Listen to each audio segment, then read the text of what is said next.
The 7 Habits of Highly Effective People. Introduction. The 7 Habits of Highly Effective People by Stephen Covey is a self-help book that has been widely acclaimed for its powerful insights into personal and professional success.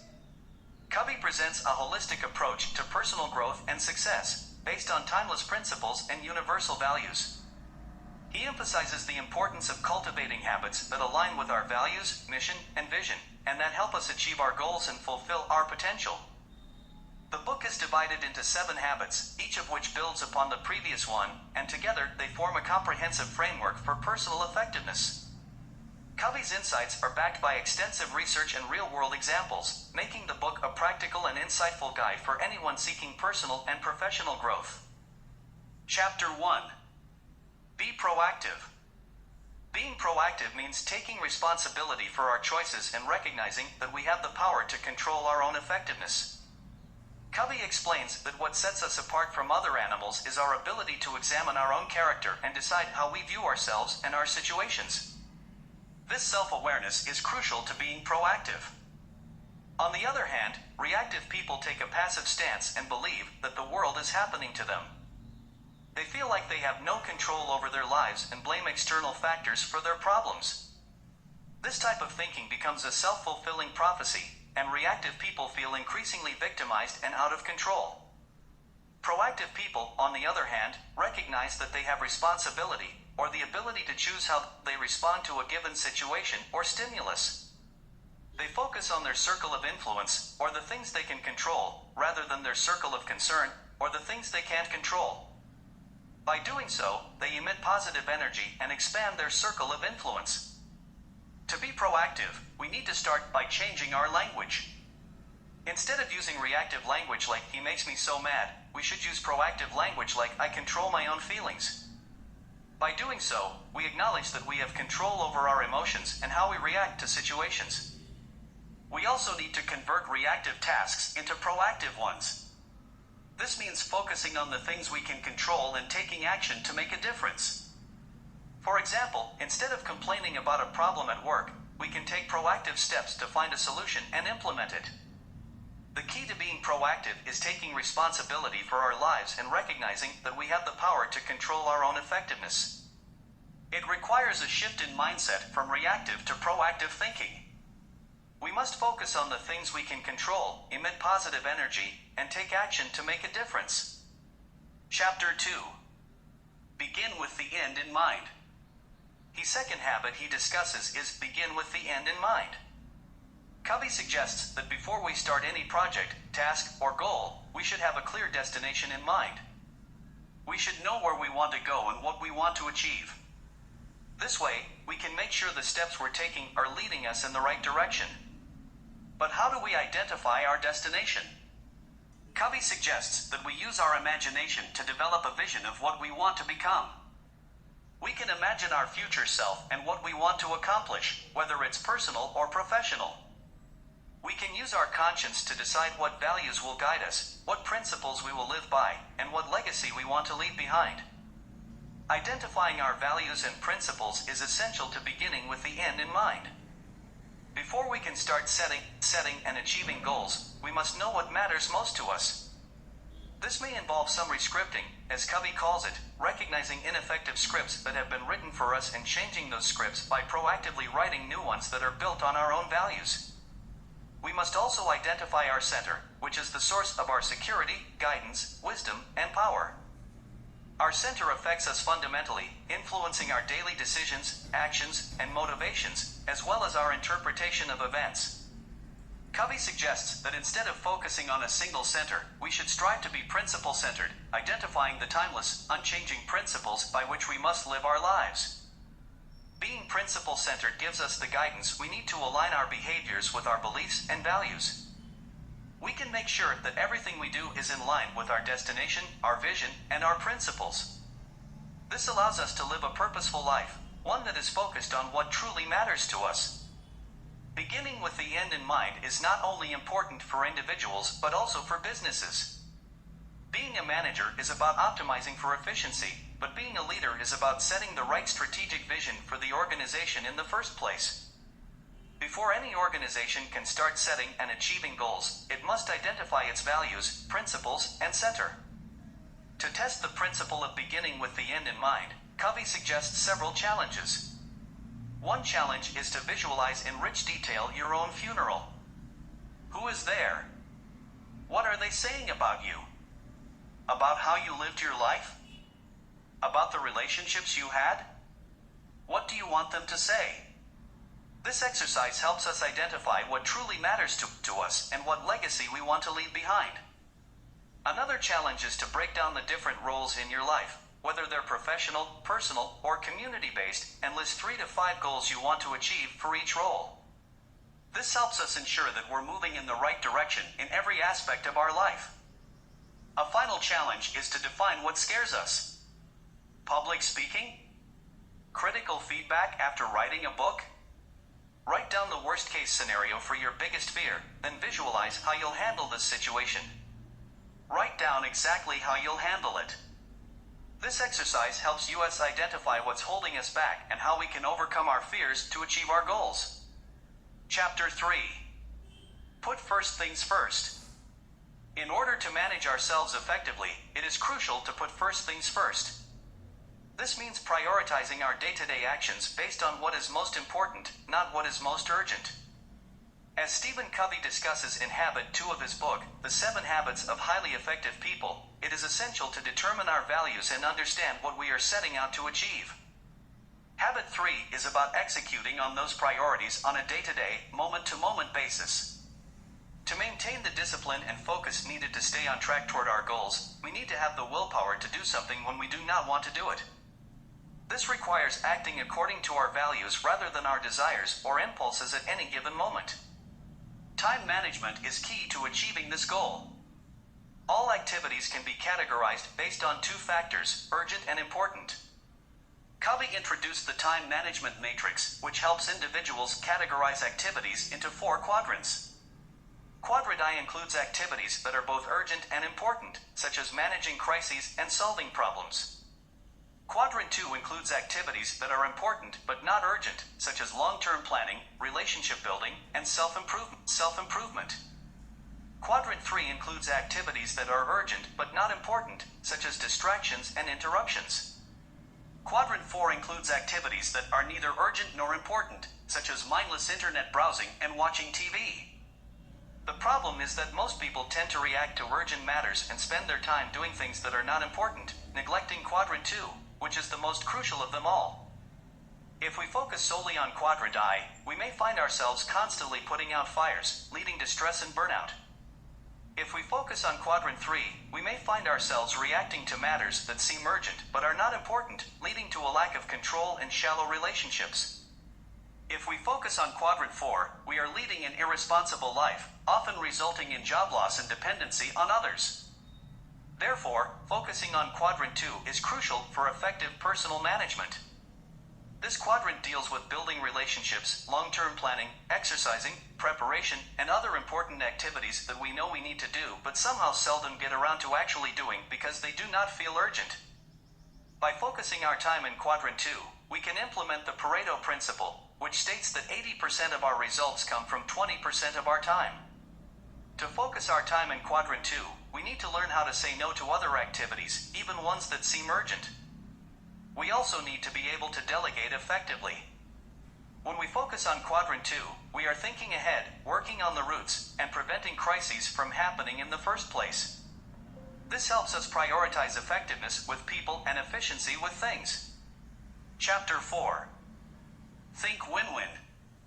Establishing effective interdependent relationships is crucial for success in personal and professional life. In order to achieve this, we need to create win-win situations that are mutually beneficial and satisfying to each party. Stephen Covey explains 6 paradigms of human interaction, which can help us understand and achieve win-win situations. The first paradigm is win-win, where both parties win and agreements or solutions are mutually beneficial and satisfying. The second paradigm is win-lose, where one person wins at the expense of the other. Win-lose people often use their position, power, credentials, or personality to get their way. The third paradigm is lose-win, where one person loses to please the other. Lose when people seek strength from popularity or acceptance. The fourth paradigm is lose-lose, where both parties lose.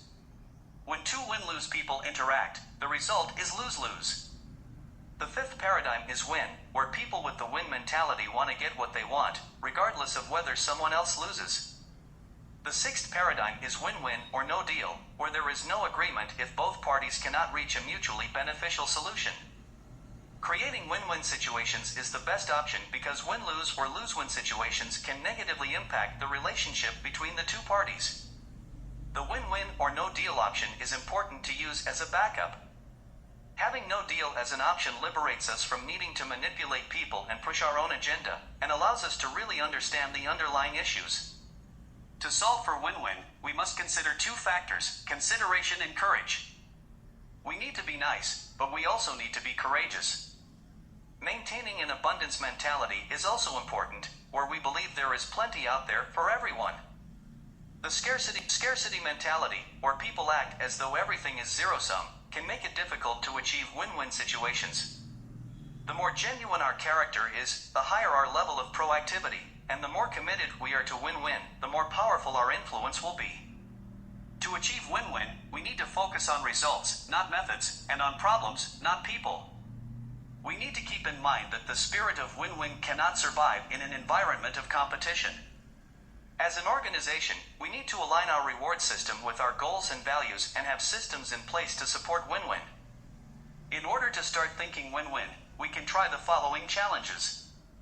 Firstly, think about an upcoming interaction where you'll be attempting to reach an agreement or solution. Write down a list of what the other person is looking for and make an offer to meet those needs. Secondly, identify 3 important relationships in your life and think about what the balance is in each of those relationships. Write down 10 ways to always give more than you take with each one. Lastly, deeply consider your own interaction tendencies. Are they win-lose? How does that affect your interactions with others? Determine whether or not this approach serves you well in your relationships. Chapter 5. Seek first to understand, then to be understood. Effective communication is a key component of any successful relationship, whether it be personal or professional. However, all too often, we approach communication from our own perspective, seeking to be understood before we truly seek to understand the other person. This is where empathic listening comes in. Empathic listening is a fundamental paradigm shift in how we approach communication.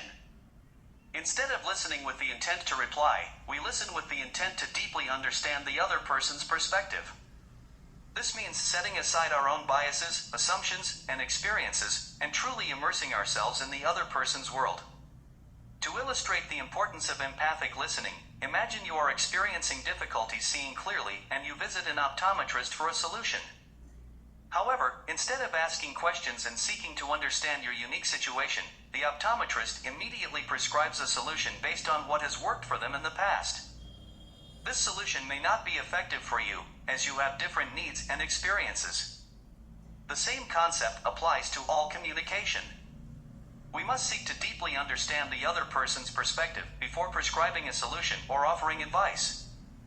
In order to practice empathic listening, we must first build a foundation of character that inspires openness and trust. This means approaching communication with genuine curiosity and a desire to learn, rather than an agenda to push or an ego to protect. When the other person senses that we are genuinely interested in understanding them, they will feel safe opening up to us and sharing their perspective. One of the keys to empathic listening is to recognize that communication is more than just words. In fact, communication experts estimate that only 10% of our communication is represented by our words, while 30% is represented by our sounds, and a whopping 60% is represented by our body language. This means that truly understanding the other person's perspective requires us to pay attention to their tone, facial expressions, and body language, as well as the words they are saying. When we approach communication with our own perspective as our frame of reference, we tend to respond in one of 4 ways: evaluating, probing, advising, or interpreting. Evaluating involves agreeing or disagreeing with what the other person is saying, while probing involves asking questions from our own frame of reference. Advising involves giving counsel based on our own experience, and interpreting involves trying to figure out the other person's motives and behavior based on our own motives and behavior. However, if we replace these types of responses with empathic listening, we will see dramatic results in improved communication. Empathic listening involves truly immersing ourselves in the other person's perspective and seeking to understand their point of view without judgment or bias. This may involve asking open-ended questions, reflecting back what the other person has said to ensure we have understood them correctly, and using body language to show that we are fully present and engaged. While it takes time to develop the skills of empathic listening, the benefits are well worth the effort. When we truly seek to understand the other person's perspective, we build trust and rapport, which can lead to more effective collaboration, greater innovation, and stronger relationships. Moreover, by taking the time to understand the other person's perspective up front, we can avoid misunderstandings and miscommunications down the road, saving time and energy in the long run. Chapter 6. Synergize. Synergy is a powerful concept that can transform any situation or relationship. It is the sixth habit in Stephen Covey's The 7 Habits of Highly Effective People, and it involves the creation of something greater than the sum of its parts. Synergy is about valuing the differences in another person's perspective and working together to uncover new possibilities through openness and creativity. It requires a win-win attitude and a willingness to seek first to understand. The roots of synergy lie in habits 4 and 5, think win-win and seek first to understand. By putting these habits into practice, we can pool our desires with those of the other person or group and work together to create a third alternative that meets everyone's needs. Synergy allows us to sidestep negative energy and look for the good in others. It encourages us to be open and courageous in interdependent situations, catalyzing creativity and finding solutions that are better for everyone. The real essence of synergy is valuing the differences between people. It is about recognizing that two people with the same opinion are unnecessary. When we become aware of someone's different perspective, we can say, "Good. You see it differently. Help me see what you see." This approach allows us to expand our perspective and create new possibilities. To introduce synergy to a given situation or environment, we need to think win-win and seek first to understand. We must put forth a spirit of trust and safety that prompts others to become extremely open and feed on each other's insights and ideas. The key lesson in introducing synergy is to make a list of people who irritate you and choose just one person. Take a minute to put yourself in their shoes and try to understand their perspective. The better you can understand them, the easier it will be to change their mind or change yours. Similarly, make a list of people with whom you get along well and choose just one person. Identify a situation where you had excellent teamwork and synergy. What conditions were meant to reach such fluidity in your interactions? How can you recreate those conditions again? Chapter 7. Sharpen the saw. In today's fast-paced world, it's easy to get caught up in the hustle and forget about the importance of taking time to renew ourselves physically, spiritually, mentally, and socially. However, without consistent renewal, we risk burning out and losing sight of our goals and values. This is where habit 7 comes in, the habit of sharpening the saw. It's the final habit in Stephen Covey's best-selling book, The 7 Habits of Highly Effective People, and it's focused on the renewal of our greatest asset, ourselves. The idea behind habit 7 is simple yet profound. To be effective in all areas of our lives, we must devote the time and energy needed to renew ourselves regularly. Covey breaks down our nature into 4 dimensions: physical, spiritual, mental, and social/emotional, and highlights the importance of exercising each dimension in a balanced way. Let's take a closer look at each dimension and how we can renew ourselves in each area. Physical dimension. The physical dimension is the foundation of our well-being, and without taking care of our bodies, we risk compromising our ability to function optimally. To renew ourselves physically, we need to focus on 3 key areas. 1. Eating well. Our bodies need nourishment to function properly, and eating a healthy, balanced diet is crucial. 2. Getting sufficient rest and relaxation. Sleep is essential for restoring our energy levels, and taking breaks throughout the day can help us recharge and refocus. 3. 3. Regular exercise. Exercise not only improves our physical health, but also enhances our mental well-being by reducing stress and increasing endorphins.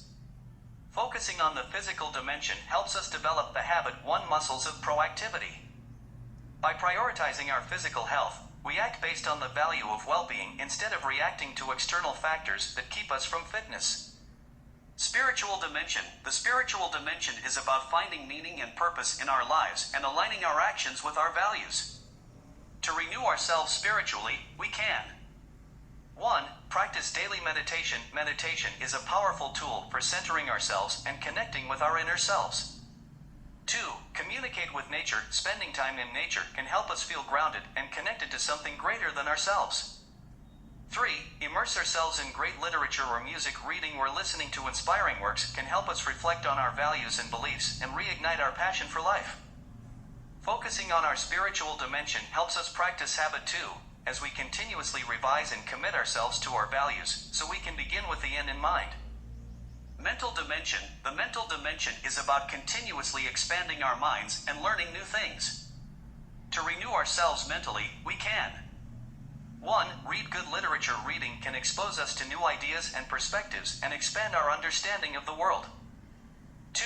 Keep a journal of our thoughts, experiences, and insights. Journaling can help us process our emotions and reflect on our personal growth. 3. Limit television watching to only those programs that enrich our lives and mind. Mindless TV watching can be a time waster and a drain on our mental energy. Focusing on our mental dimension helps us practice habit 3 by managing ourselves effectively to maximize the use of our time and resources. Social/emotional dimension. The social/emotional dimension is about developing meaningful relationships and making contributions to the world around us. To renew ourselves socially/emotionally, we can. 1. Seek to deeply understand other people. By empathizing with others and seeking to understand their perspective, we can build stronger, more meaningful relationships. 2. Make contributions to meaningful projects that improve the lives of others. Contributing to something larger than ourselves can give us a sense of purpose and fulfillment. 3. Maintain an abundance mentality. And conclusion. The book 7 Habits are a comprehensive framework for personal effectiveness, and they provide practical and insightful guidance for anyone seeking personal and professional growth. Covey's insights are backed by extensive research and real-world examples, making the book a valuable resource for anyone who wants to improve their life and achieve their goals. The end.